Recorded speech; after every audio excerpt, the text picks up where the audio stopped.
नमस्ते। कार्यक्रम सीधा कुरा जनतासँग हेर्नुको निमित्त टेलिभिजन सेट अगाडि बसिरहनुभएका र इन्टरनेटको माध्यमबाट विश्वभर हामीलाई हेरेर बसिरहनुभएका सम्पूर्ण आदरणीय दर्शक महानुभावहरूलाई म रवि लामिछाने हार्दिक स्वागत तथा अभिवादन टक्राउँछु।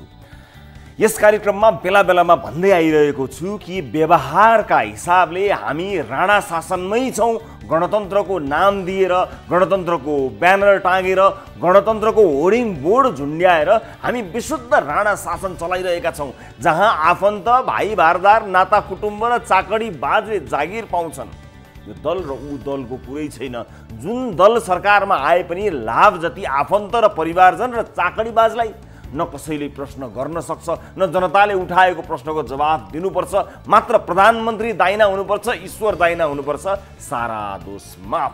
हिजो मैले कान्तिपुर टेलिभिजनमा प्रभावशाली सञ्चारकर्मी रूपेश श्रेष्ठले लिएको उपप्रधानमन्त्री ईश्वर पोखरेलको अन्तर्वार्ता हेरेँ। अन्तर्वार्ताको क्रममा एउटा प्रसङ्ग चल्यो। पीसीआर किट खरिदको चाइनाबाट ल्याइने सामानको लिस्टमा सबैभन्दा जरुरी भनेर लिस्टमा राखिएको पीसीआर किट आएन। पहिलो लटमा त्यो आएन। सेनाको अति विश्वस्त स्रोतका अनुसार त्यो किट जहाजमा हालेर पनि फेरि झिकियो, जसको जानकारी नेपाली सेनालाई तत्काल दिएन। सेनाको बुझाइ अनुसार माफियाहरूको जालो त्यहाँसम्म फैलिएको रहेछ। पठाएको लिस्टको सामान किन पहिलो लटमा आएन भन्ने रूपेशको प्रश्नमा रक्षा मन्त्री पोखरेलले मलाई थाहा भएन, कुन लटमा आउनुपर्ने हो, के हो त्यो मैले बुझ्नुपर्ने कुरा भएन भन्ने जवाफ दिनुभयो। जुन सामग्रीको जरुरत सबैभन्दा बढी थियो त्यही सामान पहिलो लटमा आएन र यो खरिद प्रकरणमा विवाद नै विवाद भएर आम मानिसले सडकबाटै प्रश्न गर्न सुरु गरिसकेका थिए। ठिक छ, तत्कालका लागि लिस्टमा भएको सामान आएन, तर त्यसको कारण आजसम्म थाहा नपाउन चाहिँ मिल्छ र?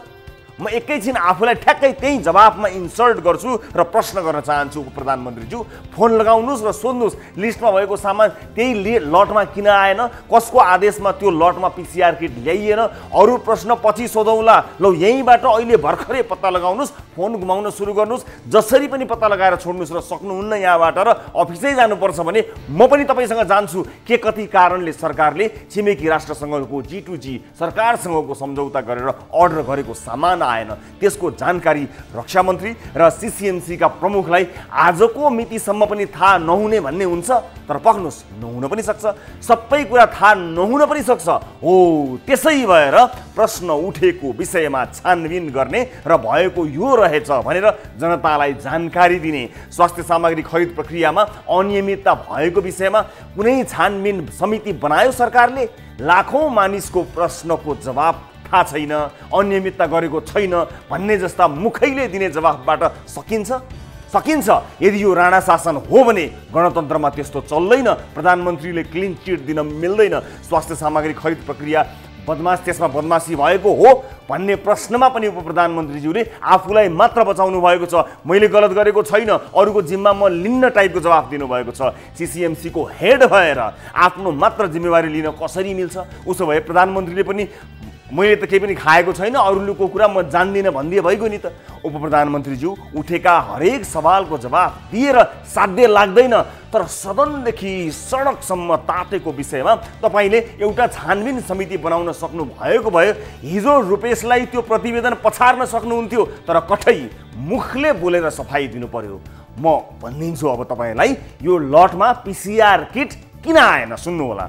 पहिलो लटमा पीसीआर किट आएको भए तपाईँहरूले पहिले नै निर्णय गरेर ओम्नीले ल्याएको गुणस्तरहीन किट बजारमा बिक्न भ्याउँदैन थियो। ओम्नीको सामान बजारमा डिस्ट्रिब्युट गरी सिद्धिँदैन थियो। सेनाको लिस्टमा प्राथमिकतामा रहेको पीसीआर किट लोड गरिसकेर पनि जहाजबाट त्यसकारण निकालियो। सत्य यो होइन भने छानबिन समितिबाट प्रमाणित गरिदिनुहोस्, मुखले बोलेर होइन। हिजो नै तपाईँको अन्तर्वार्ता हेरेर टेन्सनमा 1 घण्टा एक्स्ट्रा सुतेर उठेको त फेरि तपाईँको सम्धिज्यूले राष्ट्रिय वाणिज्य बैङ्कको बोर्डमा नियुक्ति पाइसक्नु भएछ। तपाईँको नातेदार बन्नु कुनै अपराध होइन। क्षमतावान मान्छे प्लस नातै पनि पर्छन् भने त्यसमा आपत्ति जनाउने कुरा हुँदैन। तर तपाईँका सम्धिजी उपेन्द्र कोइराला, कौनसा कुलमान घिसिङ जस्ता युगान्तकारी क्षमता भएका व्यक्ति थिए र त्यो पदमा नराखी नहुने। तपाईँ आफ्नो सम्धिसँग लन्च खानुहोस्, डिनर खानुहोस् र यसरी नाति नातिना खेलाउनुहोस् बरु अहिले देखाए जसरी, तर कमसे कम लोकलाजकै लागि भए पनि यसो नगरौँ सम्धिज्यू भन्न सक्नु भएन? जवाफ त तपाईँ र तपाईँहरूसँग के कुराको छैन र यस कुराको नहोस्, तर यो ठिक भएन। क्षमताकै कुरा गर्दा उहाँले चलाएका खाद्य संस्थान के भयो? नेपाल आयल निगममा उहाँले कुन चाहिँ प्रभावकारी काम गर्नुभयो? अन्य कयौँ मौकाको उहाँले कसरी सदुपयोग गर्नुभयो? जरुरी थिएन सर। यति लामो राजनीतिक इतिहास बोकेर घर परिवार छोराछोरी सबलाई प्रपरली सेटल गरिसकेको तपाईँ जतिको मान्छेले विलक्षण प्रतिभाका धनी सम्धि भए पनि यो काम नगरौँ सन्धिज्यू भन्नु पर्थ्यो। नाइ, हुँदैन, मिल्दैन, नगरौँ, गर्दिन, सक्दिन भन्न सक्नु भएको भए यो मुलुक कहाँ पुग्थ्यो? अफसोस मात्र तपाईँहरू कहाँ पुग्नुभयो, कहाँ देश राणाकालमै अड्कियो। आउनुहोस् सुरु गरौँ जनताको चासो गुनासो र प्रश्न सहितको विशेष कार्यक्रम सीधा कुरा जनतासँग।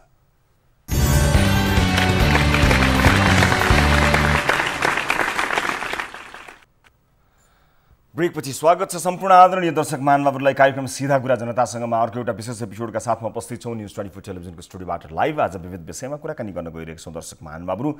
जताततै आज भन्ने हो भने विद्युत प्राधिकरणको, लोड सेडिङको अनि उज्यालो युगको र कुलमान घिसिङको चर्चा भएको छ।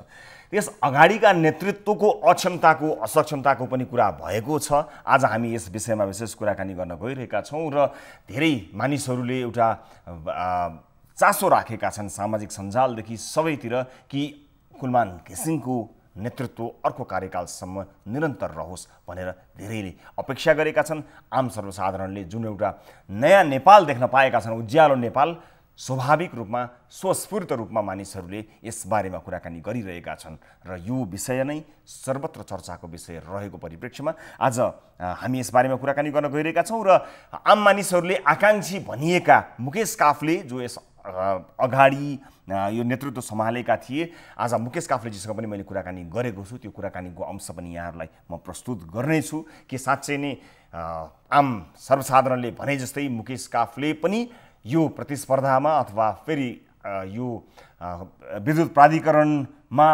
नेतृत्व लिने जोडमा, लाइनमा वा आकाङ्क्षीका रूपमा रहेका छन् कि छैनन्, त्यसबारेको जानकारी कार्यक्रममा केही बेरपछि गराउनेछु र कोसिस त आज कुलमान घिसिङजीसँग कुराकानी गर्ने पनि हुन्छ।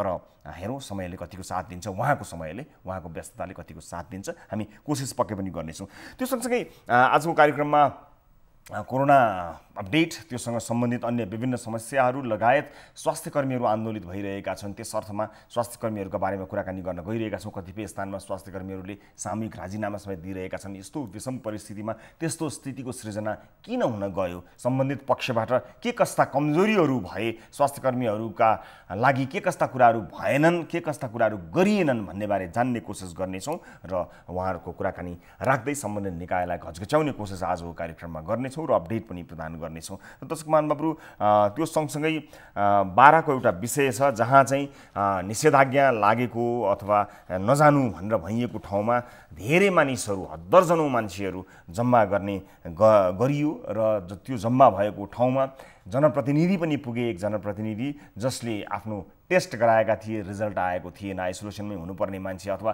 क्वारेन्टिनमा हुनुपर्ने मान्छे, आइसोलेसन नभनौँ, क्वारेन्टिनमा हुनुपर्ने मान्छे त्यो भेलामा सहभागी भए र अनफर्चुनेटली उनको रिपोर्ट पोजिटिभ आयो। त्यसबारेमा आज यो गम्भीर किसिमको कमजोरीका बारेमा पनि आजको कार्यक्रममा कुराकानी गर्छौँ र एउटा विषय 72 टन म्याद गुज्रिएको चिनीलाई अखाद्य अवस्थामा रहेको त्यसलाई खाद्य तथा गुण नियन्त्रणका सम्बन्धित केही मानिसहरूले प्रमुख सहितले ठिक छ भनेर भनिएको विषयको फलोअप आजको कार्यक्रममा गर्छौँ। हामीले धेरै अगाडि प्रस्तुत गरेको यो विषयमा अनियमितताको आशंका गरिएको छ, त्यसबारेको फलोअप आजको कार्यक्रममा छ। कार्यक्रमको सुरुवात ताली र गालीबाट गर्न चाहन्छु। यस अघिको विषय थियो कोरोना नियन्त्रणमा हालसम्म करिब 12 अर्ब खर्च भएछ। यत्रो महामारीमा त्यति खर्च त सजिलै हुन्छ नि भन्नेले तालीमा र होइन खाएकी क्या हो भन्नेले गालीमा भोट गर्नुपर्ने थियो। जसमध्ये यत्रो महामारीमा त्यति खर्च त सजिलै हुन्छ भन्दै 9.54% अर्थात् 884 जनाले तालीमा भोट गर्नुभएको छ भने होइन खाएकी क्या हो भन्दै आशंका गर्दै 90.46% अर्थात्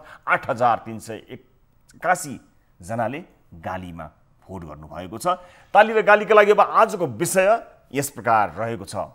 विद्युत प्राधिकरणमा अर्को कार्यकाल जसरी पनि कुलमान घिसिङ नै चाहिन्छ, हो चाहिन्छ भन्नेले तालीमा र अब जो भए पनि हुन्छ होला भन्नेले गालीमा। भोट गर्नुहोला। भोट गर्नका लागि हाम्रो पात्रोको मोबाइल एप्लिकेसनमा जानुहोस्। होम पेजमा रहेको ताली वा गाली भन्ने ठाउँमा क्लिक गरी आफूलाई मन लागेको तालीमा र गालीमा मन लागे गालीमा भोट गर्नुहोला। सार्वजनिक चासोको विषयमा आम सर्वसाधारण के भन्दा रहेछन् भन्ने कुरा सम्बन्धित निकायलाई जानकारी दिनका लागि यो अत्यन्त प्रभावकारी भएको हामीले पाएका छौँ र भोटिङ सुरु हुन्छ अब। पछिल्लो 24 घण्टामा मात्रै नेपालमा 855 जनामा कोरोना भाइरसको संक्रमण देखिएको छ। देशभरका प्रयोगशालामा 11,327 नमुना परीक्षण गर्दा 271 महिला र 584 पुरुषमा संक्रमण पुष्टि भएको हो। यो सँगै नेपालमा संक्रमितको संख्या 33,533 पुगेको छ। उनीहरूमध्ये 164 जनाले ज्यान गुमाइसकेका छन् भने 19,179 जना कोरोना संक्रमण मुक्त भएर घर फर्किएका छन्। नेपालमा कोरोनाको महामारी बढ्दै जाँदा स्वास्थ्यकर्मी नै असुरक्षित बन्दै गएका छन्। त्यति मात्र होइन, नेपालमा शङ्कास्पद व्यक्तिको स्वाब परीक्षणका लागि आवश्यक भिटिएन नै गुणस्तरहीन भएको प्रमाण समेत फेला परेको छ। कोरोना महामारीमा देखिएका यस्तै अनेक पाटा समेटेर तयार पारिएको यो रिपोर्ट हेर्नुहोस्। नेपालमा कोरोना संक्रमितको संख्या मंगलबारसम्म 33,533 पुगेको छ। मंगलबार मात्रै 855 जना नयाँ संक्रमित थपिएका छन्। यस्तै कोरोना संक्रमणको कारण मंगलबार मात्रै 7 जनाले ज्यान गुमाएका छन्। यो संख्यासँगै कोरोनाबाट ज्यान गुमाउनेको संख्या 164 पुगेको छ। पछिल्लो 24 घण्टामा 11,327 जनाको PCR परीक्षण भएको थियो। काठमाडौँ उपत्यकामा मात्रै पछिल्लो 24 घण्टामा 232 जना नयाँ संक्रमित थपिएका छन्। काठमाडौँमा 179 जना, भक्तपुरमा 14 जना र ललितपुरमा 19 जना थपिँदा काठमाडौँ उपत्यकामा हालसम्म 3,718 जना संक्रमित भएका छन्। त्यस्तै हालसम्म 10,453 जना क्वारेन्टाइनमा छन् भने आइसोलेसनमा 14,250 जना छन्। यस्तै पछिल्लो 24 घण्टामा 313 जना कोरोना मुक्त भएर घर फर्किएसँगै डिस्चार्ज हुनेको कुल संख्या 19,119 पुगेको छ। देशभर 6,21,901 जनाको PCR परीक्षण भएको छ। कोरोनाको तथ्याङ्कगत अवस्था यस्तो रहँदा यसको परीक्षण तथा स्वास्थ्यकर्मीहरूको विशेष समेत जोडिन्छ। सोमबार रोग नियन्त्रण महाशाखाले कीर्तिपुरमा स्वाब संकलन गर्ने क्रममा सिलिप्याक नै रहेको भिटिएममा साङ्ला जस्तो देखिने वस्तु भेटिएको छ। कीर्तिपुरमा हामी सङ्कलन गर्न गएका थियौँ है। अनि भिटिएम खोल्दै जाँदाखेरि एउटा भिटिएममा यो फरेन बडी भेटियो यो। अनि हामीले यो चाहिँ सिलप्याक छ, अनि हामीले यसलाई सिलप्याक खोलेनौँ किनभने यो कसरी कन्टामिनेसन भयो भन्ने कुरो त यो कम्पनीसँग सिलप्याकै छ। देखाउनुहोस् त। एकदम सिलप्याक छ यो। यहाँ ओपन भन्ने यहाँ लेखेको छ।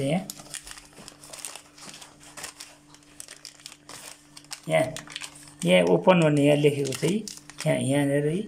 अनि हामीले खोल्नुभन्दा अगाडि हामीले तल हेर्छौँ पहिला एटिएम शुद्ध छ कि छैन भनेर।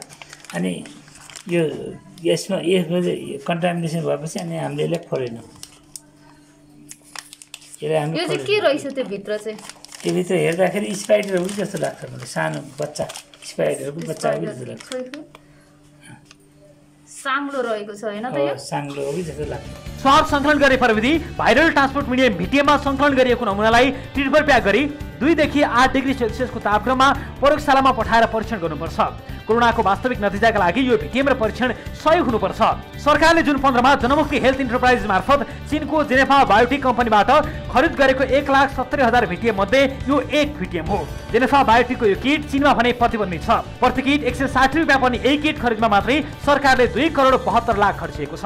उता कोरोना महामारीमा पनि चिकित्सकलाई न्यूनतम सुरक्षा सामग्री र सेवा सुविधा नदिएको भन्दै वीरगञ्जमा कार्यरत चिकित्सकहरूले 7 दिनको म्याद दिएर राजीनामा घोषणा गरेका छन्। न्यूनतम तलबसहित भत्ता, जीवन बिमा, क्वारेन्टाइन सुविधा, सुरक्षा सामग्री, कोरोना संक्रमित भए निःशुल्क उपचारको माग गर्दै 7 दिनभित्र पुरा नभएमा काममा नफर्किने गरी राजीनामा पत्र बुझाएका हुन्।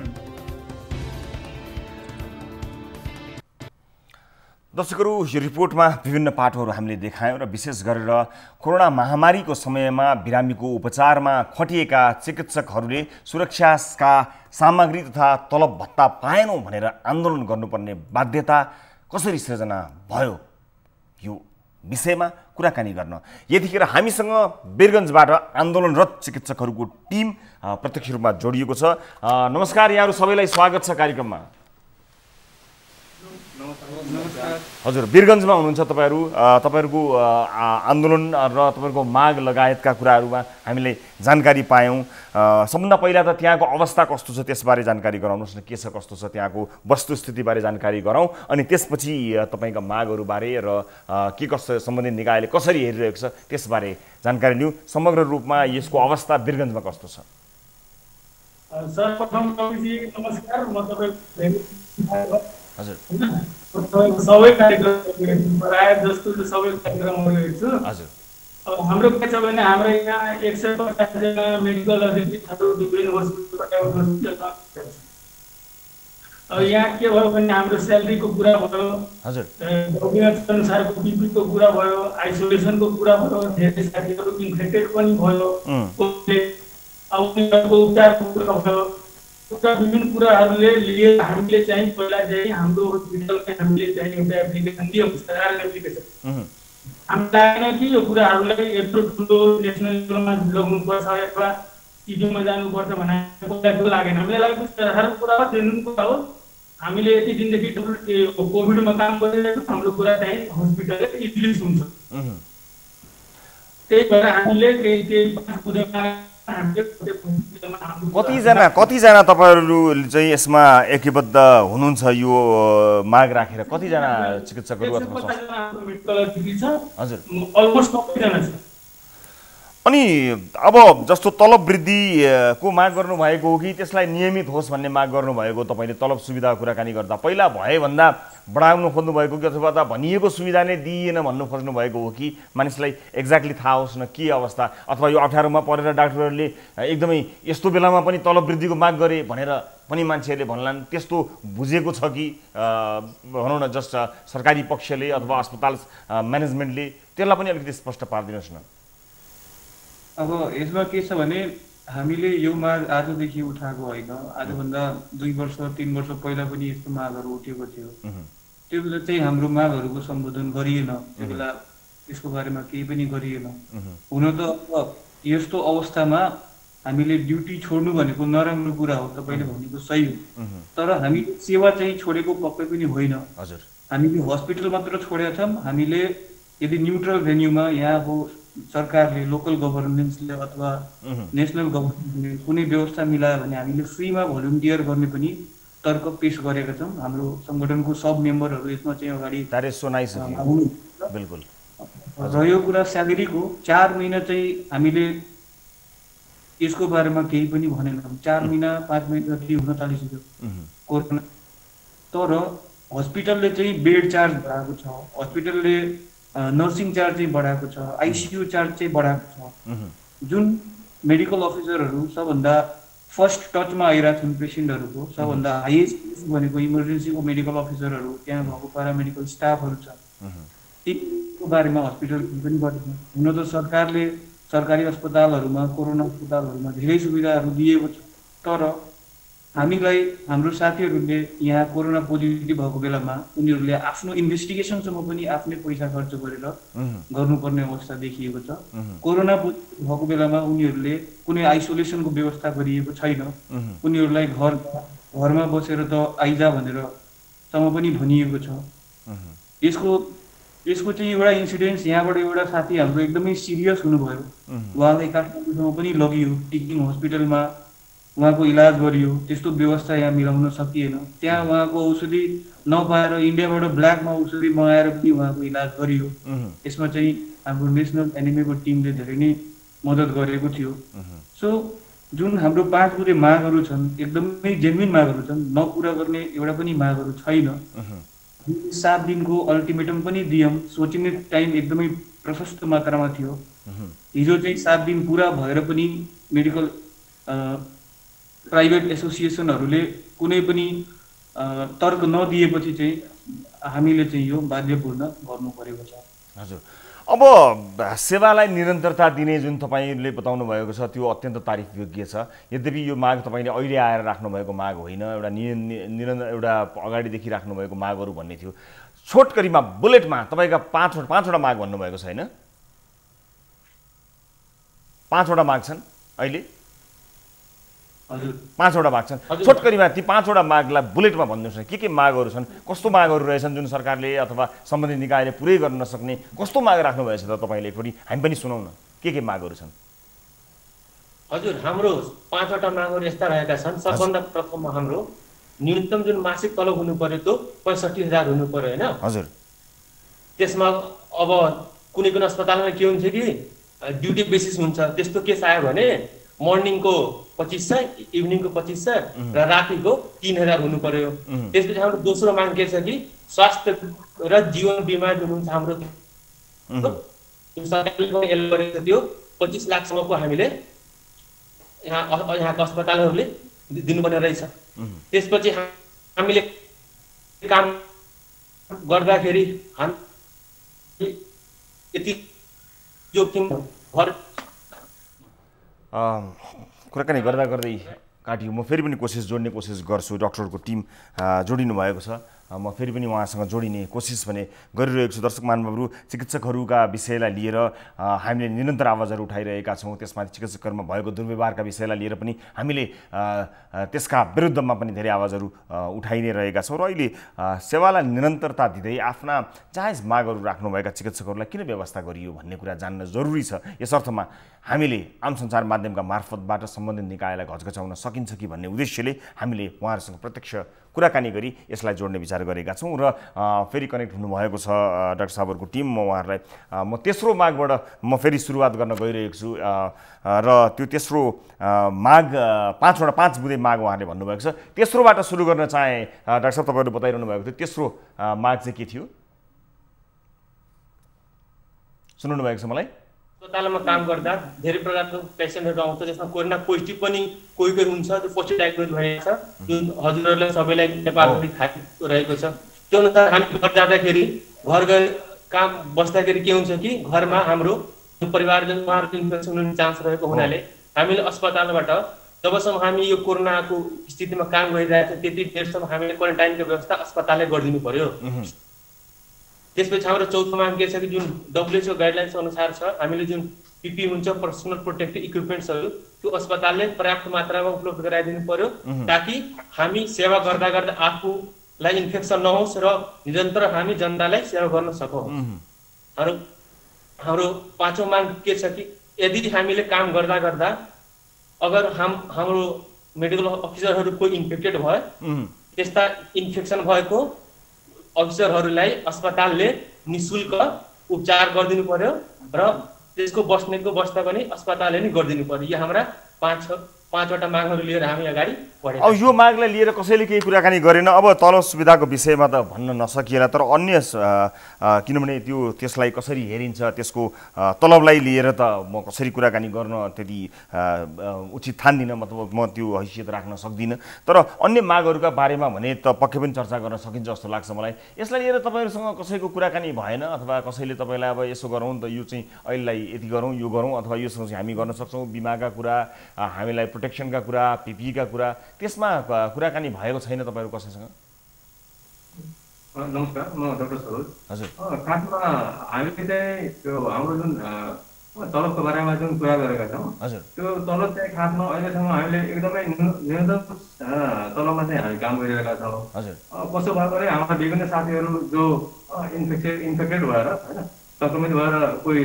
आइसोलेसनमा जानुभयो अथवा कतिजना साथीहरू चाहिँ सङ्क्रमित व्यक्तिहरूसँग चाहिँ ट्रेसिङमा पर्दाखेरि उहाँहरू क्वारेन्टाइन जानुभयो उहाँहरू चाहिँ यो ट्रेसिङमा अथवा आइसोलेसनमा जाँदाखेरि हामीले समस्या के भयो कि हामी त गयौँ होइन हाम्रो गाइडलाइन्सको हिसाबले तर त्यो चाहिँ जुन जति दिन चाहिँ हामी त्यहाँबाट चाहिँ घरमा बस्दाखेरि अथवा क्वारेन्टाइनमा अथवा आइसोलेसनमा बस्दाखेरि हामीले त्यो सही पाएन खासमा भन्नु भने हामीले त जनतालाई अथवा अस्पतालले हामीले चाहिँ उपचारमा होइन गर्दा गर्दै हामी चाहिँ सङ्क्रमित भएको तर त्यो मार्फत हामीले हुनु पर्यो अब कोरोनाभन्दा अगाडि जुन तलब थियो तपाईँहरूको त्यसैमा तपाईँहरू काम गरिरहनु भएको छ अहिले एक्स्ट्रा काम गर्दाखेरि पनि त्यसमा केही थपिएको गरेको अथवा केही कुनै बोनस भनौँ अथवा प्रोत्साहनका कुराहरू पनि आएका छन् त्यस्तो केही थपिएको होइन त्यसैमा काम गरिरहनु भएको छ यहाँ हामीले 15 वर्ष पहिला जुन स्यालेरीमा काम गरेको मेडिकल अफिसरहरू हुनुहुन्थ्यो त्यतिकै स्यालेरी आज पनि छ, त्यहाँभन्दा 1 पैसा पनि इन्क्रिमेन्ट भएको छैन। साथसाथै जुन सुरक्षाको सामानहरू हस्पिटलले व्यवस्था गर्नुपर्ने थियो त्यो पनि केही देखिएन। केही हस्पिटलले गरेका पनि छन् तर प्राय हस्पिटलहरूले केही दिन सकेको छैन। अब अहिलेको अवस्थामा तपाईँले कोरोना हस्पिटल कुन हो, नन कोरोना हस्पिटल कुन हो भनेर पनि छुट्याउन सक्नुहुन्न। कतिपय केसेसहरू चाहिँ एसिम्टोमेटिक आइरहेछन्, तिनीहरूलाई अब कोरोनाको सिम्टम्स हुँदैन तर पनि कोरोना तिनीहरूमा हुन्छ। कुन हस्पिटलमा कस्तो प्रकारको केसहरू आइरहेको छ त्यो चाहिँ हामीले डिफ्रेन्सिएट गर्न त सक्दैनौँ। तर जुन पनि पेसेन्टलाई फर्स्ट इन्टरेक्सन भनेको चाहिँ कन्सल्टेन्ट भन्दा पहिला इमर्जेन्सीमा हामीसँग भइरहेछ। यदि हामीलाई फेसिलिटेट गरिएको छैन भने हामी एकदमै बढी कुनै पनि रोग लागेको मान्छे तुरुन्तै आउँछ, आउने बित्तिकै त तपाईँहरूलाई भेट्न परिहाल्यो सबभन्दा पहिला। किनभने कुनै कोरोनाकै लागि भनेर डेडिकेटेड अस्पताल नभएको अवस्थामा फेरि सरकारले सबै अस्पताललाई 20-25% चाहिँ ठाउँ चाहिँ यो चाहिँ कोभिड पेसेन्टका लागि राखिरह भनिरहेको अवस्थामा त सबै अस्पताल तयार हुने भयो, जोखिम त अझ पनि बढ्यो भन्ने तपाईँहरूको तर्क? जोखिम मात्र बढिएको छ तर त्यसबाट बचिने तरिकाहरू चाहिँ हस्पिटलहरूले अहिले पनि अपनाएको छैन। हजुर। त्यस पछाडि चाहिँ हामीले पाउनुपर्ने जुन जोखिम भत्ताहरू छ त्यसको बारेमा पनि केही पनि गरिएन। हामीले 7 दिनको टाइम दिएका थियौँ, त्यसमा पनि कुनै हस्पिटल अगाडि आएर हामीसँग वार्ता गर्न तयार भएन। आज जब हामीले ड्युटी छोड्नुपर्ने बाध्यता भएको छ अब चाहिँ कुरा गर्ने कुरा चलिरहेछ। हाम्रो भोलि वार्ता पनि हुनवाला छ सिडिओ कार्यालयमा। यहाँ अब त्यहाँ पछि के डिसिजन तपाईहरुले जागिर छोड्ने यस्तो यदि सामान्य कुरा भएन भने जागिर छोड्ने मात्र कुरा गर्नुभएको, सेवा छोड्ने कुरा गर्नुभएको होइन भन्नुभएको छ नि, त्यो चाहिँ सम्मानजनक अभिव्यक्ति हो। म त्यसको चाहिँ एकदमै मुक्त कण्ठले प्रशंसा पनि गर्छु। हरेक मेम्बरले चाहिँ यो कुरा मानेको छ। हामीले फ्रीमा पनि पब्लिक वेलफेयर क्लिनिक चलाउने सोचमा छौँ। यदि हाम्रो माग पूरा भएन भने हामी 1 दिनपछि यो यदि सिडिओ कार्यालयले यदि सरकारले पर्मिसन दियो भने हामीले पब्लिक वेलफेयर ओपिडी पनि अर्गनाइज गर्छौँ।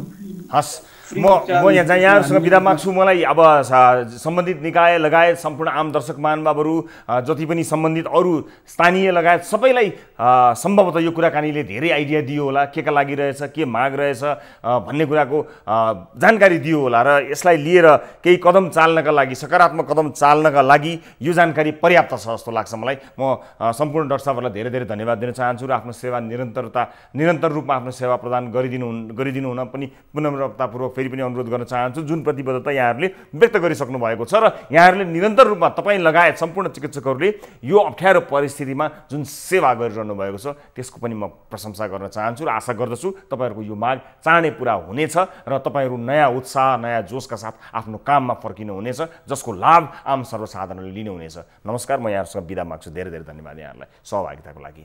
र दर्शक महानुभावहरू, भर्खरै हामीले चिकित्सकहरूको समस्या मध्येको एउटा समस्यालाई यहाँ समक्ष राख्यौँ र एउटा कुनै प्रोत्साहन भत्ता केही पनि नपाइकन धेरै लामो समय अगाडिदेखि न्यूनतम भन्दा पनि कम पैसामा काम गर्नुपर्ने अवस्था, सुरक्षा त्यसभन्दा पनि महत्त्वपूर्ण सुरक्षा लगायतका विभिन्न मागहरू राखेर आफू र आफ्नो परिवारको सुरक्षा त होस् भन्ने एउटा जेन्युइन माग राखेर जुन उहाँहरूले आफ्ना मागहरू राखेर जागिर मात्र छोड्ने निर्णय गर्दै हुनुहुन्छ गर्ने हो, तर सेवा होइन, त्यो विषयलाई हामीले उजागर गर्यौँ। हामी आशा गर्दछौँ यो उठानले पक्कै पनि एउटा निर्णयमा पुर्याउनेछ। यतिखेर टेलिफोन लाइनमा हाम्रा कोही दर्शक हामीसँग कुराकानी गर्न जोडिनु भएको छ। म उहाँलाई स्वागत गर्छु। नमस्ते, कहाँबाट को बोल्दै हुनुहुन्छ?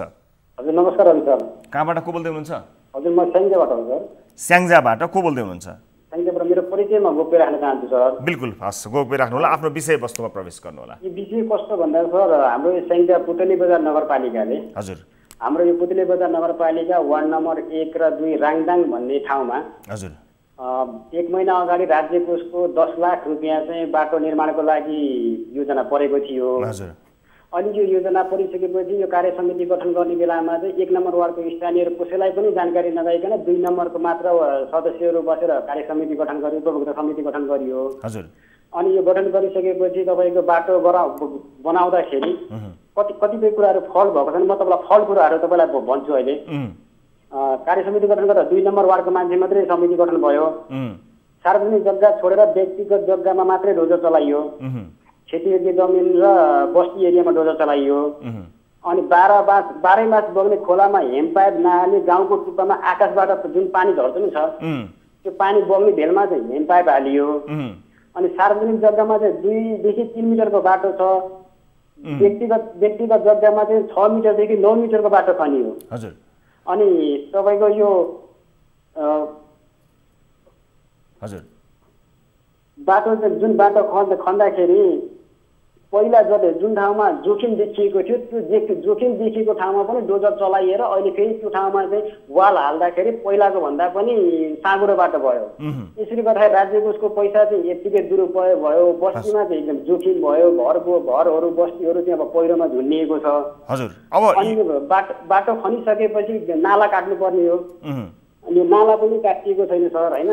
अब यत्रो धेरै कुरा तपाईँले बताउनु भयो र अवश्य पनि अब तपाईँको चोइस हो त्यो आफ्नो परिचय गोप्य राख्ने चोइस तपाईँले गर्नुभयो। यो कुराको जानकारी त्यहाँका वार्ड 1 नम्बर र 2 नम्बरका स्थानीय मानिसहरूलाई यसबारेको जानकारी अथवा उहाँहरू अवगत हुनुहुन्छ कि हुनुहुन्न त उहाँहरू यसबारेमा? एकदम सर, 1 नम्बर वार्डको वडा अध्यक्षलाई पनि यो कुरा जानकारी भएको छ, 2 नम्बर वार्डको वडा अध्यक्षलाई पनि जानकारी भएको छ, पुतली बजार नगरपालिका प्रमुख उपप्रमुखलाई पनि यो विषयमा जानकारी भएको छ। अनि यो लोकतन्त्र भएको मुलुकमा अब यो जनप्रतिनिधिहरूले व्यवस्था गरेको अथवा अनियमितताको आशंका मात्र भएको भए पनि त्यस्ता कुराहरू उठाउन तपाईँ जस्ता साथीहरूले परिचय लुकाउनु पर्ने, अब अरू मानिसहरूले प्रश्न गर्न जान नहुने कारण के आइलागेछ त्यस्तो? होइन सर, अब यो विषयमा हामीले नगर प्रमुख नगर उपप्रमुखलाई पनि यहाँको स्तरगत अवलोकन गराइयो। गराइसकेपछि उहाँले के भन्नुभयो, त्यो झुन्डिराखेको घर गोठ देख्दा पनि उहाँले के भन्नुभयो भने अहिलेको साल यतिकै छोड्दिन, जति बग्छ जति जान्छ अर्को साल चाहिँ यस्तो संरचना बनाउने भन्नुभयो। हजुर हजुर। यति धेरै औचित्यहीन 10 लाख रुपियाँ खर्च गरेर बनाएको बाटोमा 1 रुपियाँको पनि काम चाहिँ सही ठाउँमा प्रयोग भएको ठाउँ छैन। तर उहाँहरू चाहिँ त्यो नगरपालिकाका प्रमुख उपप्रमुख चाहिँ यो बाटो कसरी चाहिँ फर्सेट गर्ने र कार्य सम्पन्न गर्ने भन्ने कुरामा लाग्नुभयो। हजुर। तपाईँले स्याङ्जा पुतली बजार नगरपालिकाको कुराकानी गर्नुभयो, वार्ड नम्बर त्यसको चाहिँ वार्ड नम्बर 1 र 2 को कुरा गर्नुभयो। हस्, यहाँलाई जानकारीका लागि धेरै धेरै धन्यवाद। र यसमा कार्य गर्नका लागि, यसलाई सुधार्नका लागि अथवा यो गुनासोलाई सम्बोधन गर्नका लागि तपाईँको र मेरो अहिले भएको यो कुराकानी नै पर्याप्त छ। काम गर्न चाहनेका लागि, नगर्नेका लागि त बाहनाहरूको कमी यहाँ कहाँ छ र? तैपनि हाम्रा स्थानीय टिभी जर्नलिस्टका माध्यमबाट र अन्य विभिन्न माध्यमबाट हामी यस विषयको फलोअप गर्ने प्रयास पक्कै पनि गर्नेछौँ र म यहाँलाई समय र जानकारीको लागि धन्यवाद दिन्छु। र अब आजको अर्को विषयतर्फ लिएर जान चाहन्छु। दर्शक महानुभावहरू, सर्वत्र चासोको विषय हो यो आजको। नेपाल विद्युत प्राधिकरणका कार्यकारी निर्देशक कुलमान घिसिङको 4 वर्षे कार्यकाल यही भदौ 29 गते सकिँदैछ। 2073 सालको भदौ 29 गते नियुक्त हुनुभएका कुलमानले नेपालमा लोड सेडिङको अन्त्य गरेका हुन्। 18-19 घण्टा लोड सेडिङ खेपिरहेका मानिसका जीवनमा उज्यालो ल्याइदिने भनेर पनि कुलमान घिसिङको सर्वत्र प्रशंसा हुन्छ। जलविद्युत आयोजनाहरूलाई बिउताउँदै प्रसारण लाइन निर्माणमा तीव्रता दिएका कुलमान घिसिङको कुशल व्यवस्थापनका कारण आज प्राधिकरण नाफामा छ। तर कुलमान घिसिङको कार्यकाल सकिनै लाग्दा विद्युत प्राधिकरणको नेतृत्वमा को जाने होला भनेर धेरैको दौडधुप समेत सुरु भएको छ। चासो त स्वाभाविक रूपमा हुन नै भइहाल्यो। सामाजिक सञ्जालहरूमा त घिसिङलाई नै दोहोऱ्याउनु पर्छ भनी ह्यासट्यागहरू नै सुरु भएका छन्। घिसिङले पनि आफूले सुरु गरेका कामहरू पुरा गर्न दोहोरिने इच्छा समेत व्यक्त गरेका छन्। कुलमान घिसिङको चर्चा चलिरहेका बेला सामाजिक सञ्जालहरूमा मुकेश काफ्लेको पनि चर्चा चलेको छ। खास गरी मुकेश काफ्ले पनि प्राधिकरणको सिइओमा जान दौडधुप गरिरहेका छन् भनी मानिसहरूले उनको आलोचना समेत गरिरहेका छन्। यद्यपि यसबारेको आधिकारिक जानकारी अहिलेसम्म प्राप्त छैन। प्राधिकरणको नेतृत्वमा काफ्ले रहँदा 18 घण्टासम्म लोड सेडिङ भएको र काफ्लेले सोलर तथा इन्भर्टर व्यवसायीको पक्षमा काम गरेको आरोपसहित उनको आलोचना सामाजिक सञ्जालहरूमा भइरहेको छ। के साँच्चीकै मुकेश काफ्लेले पनि प्राधिकरणको सिइओमा आफू जाने आकांक्षा राखेका हुन् त? यसै विषय र यिनै सन्दर्भलाई लिएर हामीले तयार पारेको यो रिपोर्ट हेर्नुहोस्। नेपाललाई लोड सेडिङ मुक्त बनाएका नेपाल विद्युत प्राधिकरणका कार्यकारी निर्देशक कुलमान घिसिङको 4 वर्ष कार्यकाल यही भदौ 29 गते सकिँदैछ। घिसिङको कार्यकाल सकेसँगै प्राधिकरण नेतृत्वमा घिसिङ नै दोहोरिने कि अन्य व्यक्ति आउने भन्ने बहस सुरु भएको छ। वर्षौंदेखि नेपालले भोग्दै आएको लोड सेडिङ हटाएर प्राधिकरणको सबै ऋण चुक्ता गरी लगातार नाफामा लैजाने तथा चुहावट नियन्त्रण र संस्थागत सुधार गरेका घिसिङलाई पुनः नियुक्त गरेर प्राधिकरणमा निरन्तरता दिनुपर्ने बहस जनस्तरमा चलिरहेको छ।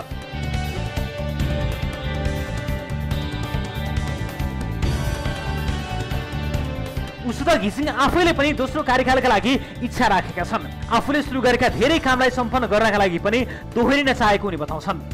कुनै पनि जिम्मेवारी विहीन भएर बस्दाखेरि मलाई मात्रै होइन राज्यलाई पनि बेफाइदा हो।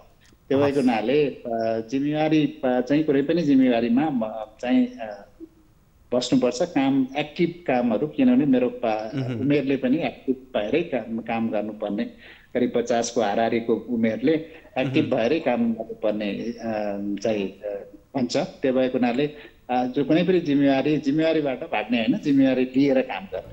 उनी बाहेक प्राधिकरणको नेतृत्वमा आउन प्राधिकरणकै पूर्व कार्यकारी निर्देशक मुकेश काफ्लेले लबिङ गरिरहेका छन्। तत्कालीन ऊर्जा मन्त्री जनार्दन शर्माले कार्य सम्पादन र मूल्याङ्कनका आधारमा काम सन्तोषजनक नरहेको भन्दै काफ्लेले हटाएका थिए। उनको कार्यकालमा दैनिक 18 घण्टासम्म लोड सेडिङ गरेर अन्धकारमा राखेको मात्र होइन, सोलर तथा इन्भर्टर व्यवसायको पक्षमा काम गरेको आरोप लाग्दै आएको छ। अहिले सामाजिक सञ्जालमा उनी प्राधिकरणमा फर्किए पुनः लोड सेडिङ हुने भन्दै उनको आलोचना भइरहेको छ।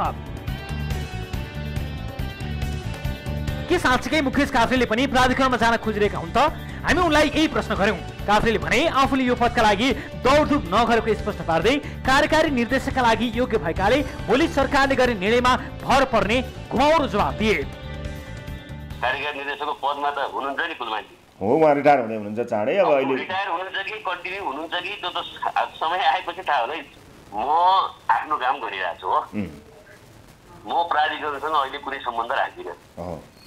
म आफ्नो पेसामा आबद्ध छु, काम गरिरहेको छु। अहिलेसम्म सम्बन्धित ठाउँबाट मलाई कसैले कार्यकारी निर्देशक बन्न प्रस्ताव गरेको पनि छैन। मैले सम्बन्धित ठाउँमा कसैलाई कार्यकारी निर्देशक बनाइदिउँ भन्न गएको पनि छैन। यसबाहेक विद्युत प्राधिकरणको नेतृत्वमा अहिले पुनर्निर्माण प्राधिकरण सम्हालिरहेका सुशील ग्यावालीको समेत चर्चा थियो, तर उनले फेसबुक मार्फत आफू यो दौडमा नरहेको भन्दै खण्डन गरेका छन्। यस्तै प्राधिकरण भित्रैबाट समेत अहिले विद्युत विकास विभाग सम्हालिरहेका महानिर्देशक नवीन सिंह बस्नेतको नाम चर्चामा छ।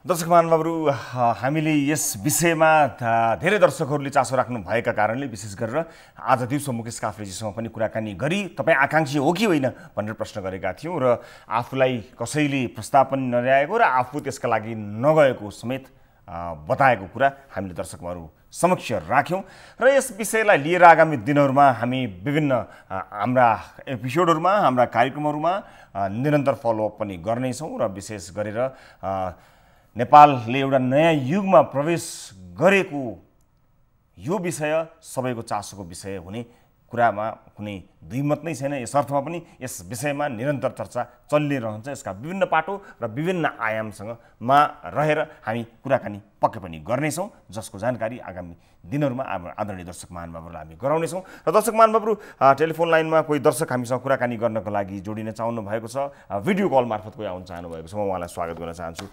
नमस्ते, कहाँबाट को बोल्दै हुनुहुन्छ?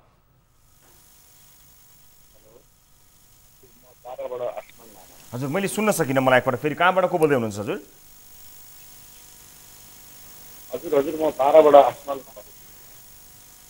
फेरि एकपटक अलिकति आवाजमा समस्या परिरहेको छ।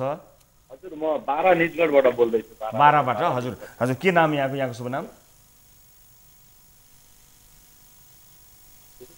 यहाँको शुभ नाम? मेरो आसमान लामा। आसमान लामा। हजुर आसमानजी, तपाईँको आवाज यदि त्यति स्पष्टता आइरहेको छैन तैपनि आउनुहोस्, कोसिस गरौँ। के का लागि हामीलाई सम्झिनु भयो, छोटकरीमा बताउने कोसिस गर्नु होला। मेरो भाइको असार 21 गते अमृत विभक्त हत्या भयो मेरो भाइको। हजुर। जब हातखुट्टाहरू टुक्रा टुक्रा पारेर कानको पनि काटिएर फालेको छ, एउटा कान पनि काटिएर फालेको छ, दुईटा दाँत पनि भाँचिएको छ, झरेको छैन र त्यसमाथि पेट्रोल एसिडहरू छर्केर आगो लगाइएको छ। त्यसपछि हामीले लगभग त्यो लास निकै दिनपछि 28 गते बरामद भयो। त्यो लास हामीले निकै खोजेपछि त्यसपछि त्यो लास हामीले सिसिङमा लगेर पोस्टमार्टम गऱ्यौँ। त्यो पनि अब रिपोर्टहरू पनि आइयो। रिपोर्टहरू आइसकेपछि अभियुक्तहरू पनि शङ्कास्पद व्यक्तिहरू पनि अहिलेसम्म हिरासतमै छन् र उनीहरूले प्रमाणहरू पनि अब आइसकेको छ। र चाहिँ के प्रमाण भन्दाखेरि चाहिँ अब हामी जिल्ला जाने साथ साहब र सिडिओ साहबले चाहिँ पोस्टमार्टम रिपोर्ट अगावै उहाँहरूले चाहिँ हत्तीहरू काटिएको प्रमाणै भेटिएको छैन। त्यो कुरो चाहिँ फेरि यहाँ हाम्रो चाहिँ मेयर सुरेश खनाल, बारा जिल्लाको निजोरको मेयर सुरेश खनाल पनि चाहिँ एक रात चाहिँ सिडिओ साहबसँग बसेर म राति आएको। उहाँहरूले चाहिँ उहाँहरूसँग कुरा गर्दाखेरि चाहिँ राति चाहिँ हत्तीहरू काटिएको प्रमाण भेटिएको छैन। सिडिओ साहबसँग बसेर आएको भन्नेहरू कुरा हामीलाई मैले त्यसपछि फेरि हामी जिल्ला जाँदाखेरि पनि तपाईँको घरमा आएर के भन्नुभयो उहाँहरूले? प्रमाण पुगेन अथवा के भन्नुभयो उहाँहरूले? पण्डित उहाँहरूले त्यही कुरो भन्नुभयो। हामी 25-30 जना हामी डेलिगेसन गरेको थियौँ। उहाँले पनि त्यही कुरो गर्नुभयो कि हत्तीहरू प्रमाण भेटिएको छैन, पोस्टमार्टम भन्नुभयो। मैले उहाँलाई भने त्यस्तो भए यो हात खुट्टाहरू दाँत झरेको छ, कान झरेको छ चाहिँ सो आत्महत्या भन्नुहुन्छ, कुटाङ्ग काटिएको छ, यसलाई आत्महत्या भन्नुहुन्छ भन्ने के अरे साहब बोल्नु भएन। यसो गरौँ, तपाईँको आशंका जस्तो यो घटनामा तपाईँको भाइको दुःखद हत्या भयो जसमा प्रमाणहरू तपाईँहरूले कलेक्सन गर्नुभयो, दिनुभयो, तर तपाईँको आशंकाको हिसाबले मेयर र सिडिओ साहबहरू चाहिँ यसलाई केही मोड्न कोसिस गरिरहनु भएको छ भन्ने आशंका व्यक्त गर्नु खोज्नु भएको तपाईँले? अभियुक्तहरू अहिले फेरि आएर हामी त्यसपछि जिल्लामा नभएर हामी प्रदेशमा गयौँ। हामी जनकपुर गयौँ। त्यसपछि एसएसपी कृष्ण प्रसाद किशोर दाहाल भेट्यौँ हामीले। उहाँ किशोर दाहाल सरलाई भेटेपछि उहाँहरूलाई हाम्रो यति दिन भइसक्यो, करिब 20 दिनसम्म हामीले जिल्लामा गएर चाहिँ खुकुरीहरू चाहिँ जाँच एकै ठाउँमा छ, त्यो खुकुरीहरू हजुरहरूले चाहिँ फरेन्सिकमा पठाउनु होला भन्दै पनि 30 दिनपछि पनि अभियुक्तहरूको घरमा 5 वटा खुकुरी, एउटा छुरी भएको। त्यसमा जम्मा 27 गते 2टा मात्रै खुकुरी लगियो मुसुल्का गरेर। अनि त्यसपछि हामी भोलिपल्ट प्रदेश गयौँ। उहाँ अनि एसएसपी त्यहाँ अभियुक्तको घरमा 5 वटा अभियुक्तहरूले नै 5 वटा खुकुरी चाहिँ हामीले चाहिँ त्यहाँ जम्मा गर्न राखेको छ भने जब चाहिँ उनीहरूले 10-15 दिन अगाडि हेटौँडा ल्याएको खुकुरीलाई फेरि धार लगाउनलाई टल्काउनलाई त्यो ठाउँमा त लिएर गइँदैन नि सर, त्यसको त प्रमाणहरू नष्ट गर्न फेरि हामीले एसएसपी साहबलाई चाहिँ किशोर दाहाल तपाईँले भन्नुभयो अनुसार मानिसहरू जो शङ्कास्पद मानिसहरू जाहेरी दिएका परेका मानिसहरूलाई हिरासतमा पनि लिइएको छ होइन त? हिरासतमै छन् उनीहरू। अनि हिरासतमै लिइसक्दा तपाईँलाई आशंका चाहिँ के कुरामा भयो? आशंका अभियुक्तहरूको हात पनि काटिएको छ र अभियुक्तहरूसँग 10 हात पनि काटिएको छ। 10-15 दिन अगाडि ती अभियुक्तहरूसँग मेरो भाइको फाइट पनि पर्न लागेको। त्यही त, उनीहरू समातिएका छन्। तपाईँलाई आशंका चाहिँ के कुरामा? तपाईँलाई शङ्का चाहिँ के यो अनुसन्धान राम्रोसँग हुँदैन, मुद्दा कमजोर बनाइदिन खोजे भन्ने, सबै मिलेर भन्ने आशंका गर्नुभएको तपाईँले? अब यहाँनिर अभियुक्तको घरमा भएको 5 वटा खुकुरी छुरीहरू फोरेन्सिक ल्याब 27 गते 2टा लाने। अनि त्यसपछि एसएसपी साहबले चाहिँ कति खुकुरी बरामद गरेको भनेर यता जिल्लामा सोध्दाखेरि यसलाई यो अलिकति अपराधसँग सम्बन्धित विषय भएको हुनाले यसलाई हामीले अलिकति हाम्रा टिभी जर्नलिस्ट मार्फत फलोअप गर्नुपर्ने विषय रह्यो। त्यसकारणले मैले अहिलेलाई यो विषयको प्रवेश तपाईँले गराइहाल्नु भयो। म तपाईँसँग अहिले बिदा माग्छु, तर यो अपराधसँग सम्बन्धित विषय भएको हुनाले यसमा धेरै कुराहरूको आवश्यकता पर्दछ, धेरै प्रमाणहरूको पनि आवश्यकता पर्दछ, दस्तावेजहरूको आवश्यकता पर्दछ र हाम्रा 12 स्थित टिभी जर्नलिस्टले तपाईँसँग सम्पर्क गरी यसबारे थप जानकारी लिने कोसिस गर्नेछन् र जुन आशंका मानिसहरूले व्यक्त गर्दछन् त्यो आशंकाका केही आधारहरू रहेछन् भने हामी पक्कै पनि तिनलाई आफ्नो रिपोर्ट मार्फत जानकारी गराउनेछौँ। र अहिलेलाई बेला भएको एउटा ब्रेकपछि अन्य विषय लिएर यहाँहरू समक्ष प्रस्तुत हुन्छौँ। न्युज 24 टेलिभिजनमा तपाईँ हेर्नु भएको छ कार्यक्रम सिधा कुरा जनतासँग।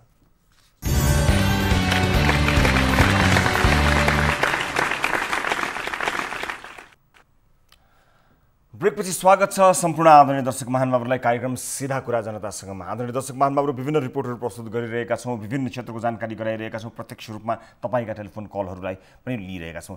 दर्शक महानुभावहरू, पछिल्लो समय हाम्रो कार्यालयमा आउने जाने क्रम रोकिएका कारणले धेरै मानिसहरूको समस्या हामीसम्म नआइपुगेको हामीलाई जानकारी आएको छ। यसैलाई लिएर हामीले प्रदेशहरूको भ्रमण पनि गऱ्यौँ र आगामी दिनमा तपाईँको समस्याहरू भिडियो मेसेज मार्फत सुन्ने केही तयारीहरू हामीले गरिरहेका छौँ। त्यसै बीच तपाईँले 9801572424 यो नम्बर नोट गर्नुहोला। 9801572424 यस नम्बरमा आफ्नो समस्याको छोटकरीमा भिडियो बनाएर भाइबर या व्हाट्सएप मार्फत हामीलाई पठाउन सक्नुहुनेछ। हामी तपाईँको भिडियो म्यासेजलाई हेरेर त्यसका आधारमा रिपोर्टहरू तयार गर्नेछौँ, सम्बन्धित निकायलाई प्रश्नहरू गर्नेछौँ, आफ्ना समस्याहरू तपाईँ राख्न सक्नुहुनेछ। कृपया नोट गर्नुहोला र अन्य समस्या परेकाहरूलाई पनि यो जानकारी फैलाइदिनु होला। 9801572424 यस टेलिफोन नम्बरमा तपाईले आफ्नो म्यासेजहरू छोटा छोटा भिडियो म्यासेजहरू सकेसम्म छोटो अथवा धेरै आवश्यक परे धेरै तर सकेसम्म छोटकरीमा आफ्नो भनाइहरू राखेर भिडियो कल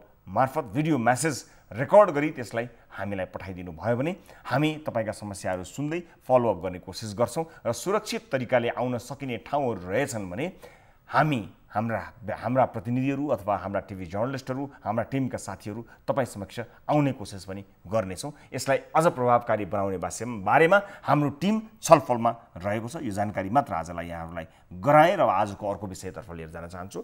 कोरोना भाइरस सर्नबाट रोकथाम गर्नका लागि सरकारले लामो समयदेखि लकडाउन गरेको छ। बीचमा लकडाउन खोल्दा कोरोना संक्रमितको संख्या झनै बढेर समुदायमै कोरोना सर्ने देखिएपछि पुनः सरकारले निषेधाज्ञा जारी गरेको छ। सबै पसलहरू भनौं बजारहरू ती बन्द गराएर सरकारले अत्यावश्यक सवारी साधन मात्र गुड्न दिएको छ। यस्तो बेला न त मानिसहरू भेला हुन पाउँछन् न त केही कार्यक्रमहरू अथवा केही आयोजनाहरू नै गर्न पाउँछन्। तर बाराको कलैया उपमहानगरपालिका 14 नम्बर वडाका वडा अध्यक्ष सुरेन्द्र प्रसाद जसवालले गाउँकै झगडाका विषयमा कुरा मिलाउन पञ्चायत भने जस्तो पञ्चायत नै डाके गाउँघरमा जुन प्रचलित छ। शुक्रबार पीसीआर परीक्षणका लागि स्वाब दिएका वडा अध्यक्ष आफै पनि रिपोर्ट नआउन्जेल क्वारेन्टाइनमा बस्नुपर्ने थियो। क्वारेन्टाइनमा बस्नुदेखि कुरा वडा अध्यक्षले मास्क र भौतिक दूरी समेत कायम नगरी त्यो पञ्चायत भनिएको तथाकथित पञ्चायतमा छलफल गराए। नभन्दै वडा अध्यक्षको रिपोर्ट पोजिटिभ आयो। अहिले भने गाउँलेहरू नै त्रसित भएका छन्। बाराबाट टिभी जर्नलिस्ट बसन्त खतिवडाले पठाएको यो रिपोर्ट हेर्नुहोस्। कोरोना संक्रमण बढ्न थालेपछि 12 जिल्लामा असार 18 गतेदेखि सुरु गरिएको निषेधाज्ञा अहिले पनि जारी छ। अनावश्यक काममा बाहिर हिँडुल गर्न, धेरै मानिस भेला हुन र अत्यावश्यक बाहेकका सबै सेवा बन्द गरिएको छ। तर त्यही ठाउँका जनप्रतिनिधिलाई निषेधाज्ञाको कुनै मतलब छैन। जनप्रतिनिधि निषेधाज्ञाको उल्लङ्घन गर्दै सयौंको संख्यामा मानिस भेला गरिरहेका छन्, त्यो पनि प्रहरी सहित। यो हेर्नुहोस्।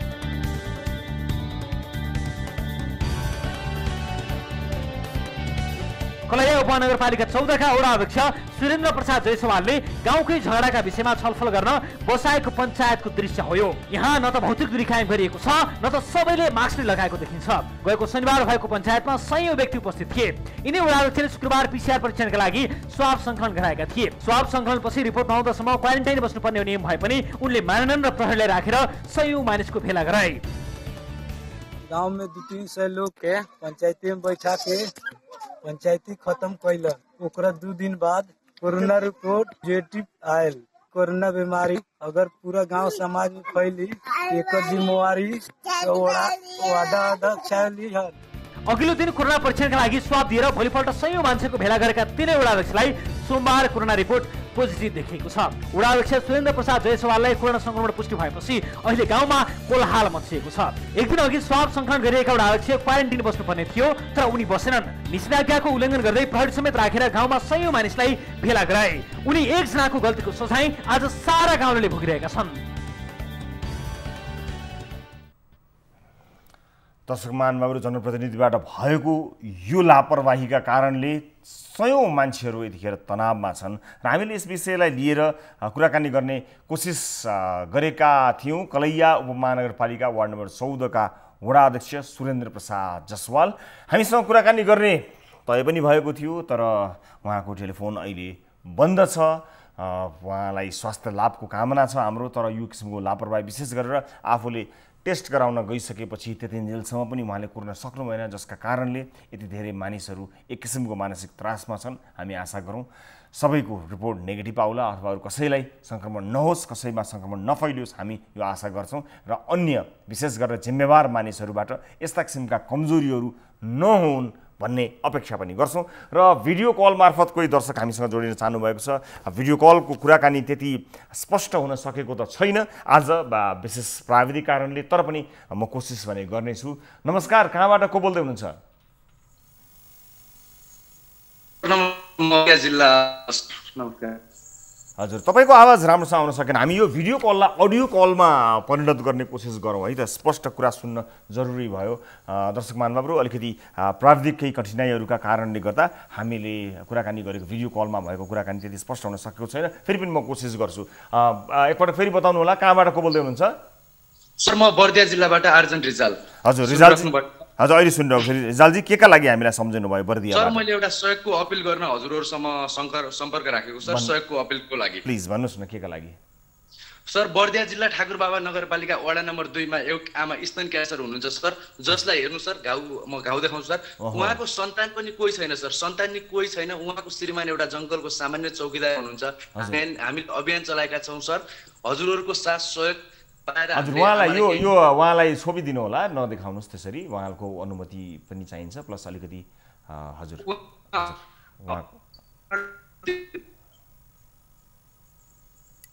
हजुर तपाईँको आवाज त्यति राम्रो आउन सकेन। हजुर, फेरि बताउनुहोस् त, उहाँ कहाँ हुनुहुन्छ अहिले? सर, म अहिले सर हामीले चाहिँ अब आमालाई चितवनको भरतपुर हस्पिटल लग्नुपर्ने भएको छ सर। हामीले चाहिँ अहिले आमालाई चितवनको भरतपुर हस्पिटल आर्थिक अवस्था कमजोर भएकोले हामीले लग्न सकिरहेका छैनौँ सर। अनि अहिले हुनुहुन्छ चाहिँ तपाईँहरू बर्दियामा हुनुहुन्छ?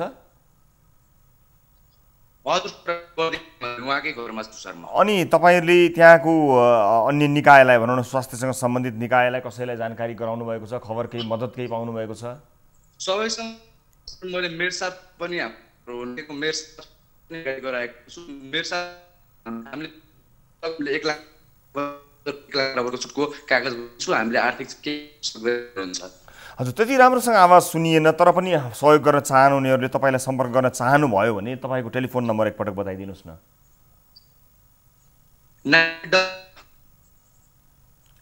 हजुर, सुन्न हामीले फेरि एकपटक बताउनु होला। 9800 हजुर 566816 9800 566816। सर, हजुरलाई खाता नम्बर पनि दिन सक्छु सर?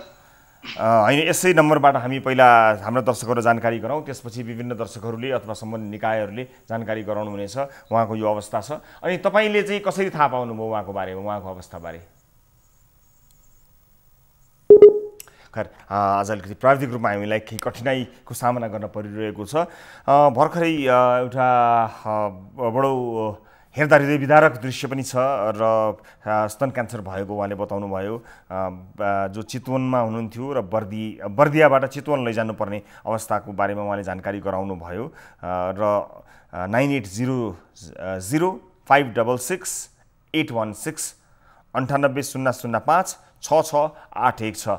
यो नम्बरमा सम्पर्क गरी सहयोगका लागि उहाँले अपिल गर्नुभएको छ र हामी आशा गर्दछौँ दर्शक महानुभावहरूले यसबारे चासो लिनुहुनेछ, मद्दतका लागि अपिल गर्नुहुनेछ, आफूले अथवा सम्बन्धित निकायका लागि मद्दतका लागि पहल गर्नुहुनेछ हामी आशा गरौँ र उहाँसँग म बिदा पनि माग्दछु। यो विषयलाई हामी निगरानी गर्नेछौँ, हामी कोसिस गर्नेछौँ हाम्रा तर्फबाट कुनै पहल गर्दा यदि उहाँलाई सहयोग मिल्न सक्छ भने हाम्रो तर्फबाट त्यो प्रयास र पहल जारी रहनेछ।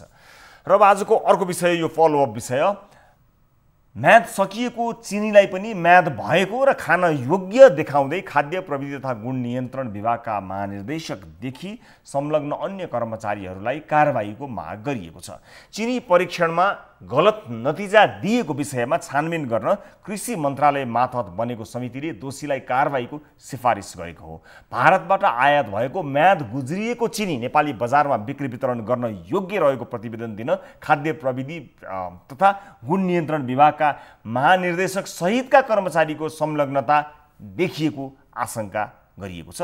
72 टन म्याद गुज्रिएको चिनी नेपाल भित्रिएको विषयमा हामीले रिपोर्टिङ पनि गरेका थियौँ केही समय अगाडि। सुरुमा जलेश्वर स्थित खाद्य आयात निर्यात गुणस्तर प्रमाणीकरण कार्यालयले चिनी म्याद सकिएकै भनेको थियो, तर केही व्यापारीहरूको दबावमा फेरि काठमाडौँ ल्याई गरिएको परीक्षणमा भने चिनी खान योग्य देखाइएको थियो। हेटौँडाबाट टिभी जर्नलिस्ट देवराज पन्तको सहयोगमा तयार पारिएको यो फलोअप रिपोर्ट हेर्नुहोस्।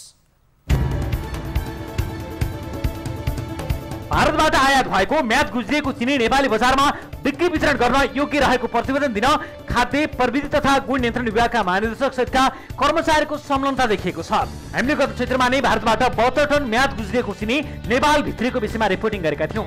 त्यस लगत्तै जलेश्वर भन्सार कार्यालयले चिनीको गुणस्तर परीक्षणका लागि जलेश्वर स्थित खाद्य आयात निर्यात गुणस्तर प्रमाणीकरण कार्यालयले पठाएको थियो। कार्यालयले म्याद गुज्रिएकाले अयोग्य प्रमाणीकरण गरेको थियो। पुनः म्याद गुज्रिएको चिनी परीक्षणका लागि खाद्य प्रविधि तथा गुण नियन्त्रण विभाग काठमाडौँमा पठाइएको थियो। तर विभागले व्यवसायीहरूको दबावमा आफ्नै शाखा कार्यालयले अखाद्य बनेको चिनीलाई बजारमा पठाउन योग्य भनी प्रमाणीकरण गरेको खुलेको छ। यो विषयमा हामीले विभागका प्रवक्ता मोहन कृष्ण महर्जनसँग लाइभ कुरा गर्दा उनले जलेश्वरको गुणस्तर मापन गर्ने कार्यालयले दिएको प्रतिवेदन गलत भएको भन्दै विभागमा आएको नमुना परीक्षण गर्दा बजारमा पठाउन योग्य रहेको बताएका थिए। यो सुन्नुहोस्। गुणस्तर तथा नियन्त्रण विभागले त यो त उपभोग गर्न योग्य भनेर भनिदिइसकेको छ नि, त कसरी छ? होइन उहाँहरूले अब त्यो सायद रिपोर्ट राम्रोसँग हेर्नुभयो भएन। अब हामीले त्यो अब हुन त राजस्व अनुसन्धान विभागकोमा हजुरले हेर्नुभयो कि भएन होला। हामीले जस्तो फर्ममा आएको छ हामीले त अरू ल्याबमा के गर्यो भन्दा पनि हाम्रो आफ्नो ल्याबमा जे नमुना प्राप्त भएको छ त्यसको चाहिँ आधारमा हामी त्यसको रिपोर्टिङ गर्ने हुन्छ। यसपछि छानबिनका लागि कृषि मन्त्रालयले निर्माण गरेको समितिले विभागकी महानिर्देशक मनिता जोशी सहित परीक्षणमा संलग्न कर्मचारीलाई दोषी ठहर गरी कारबाही गर्न सुझाव दिएको छ।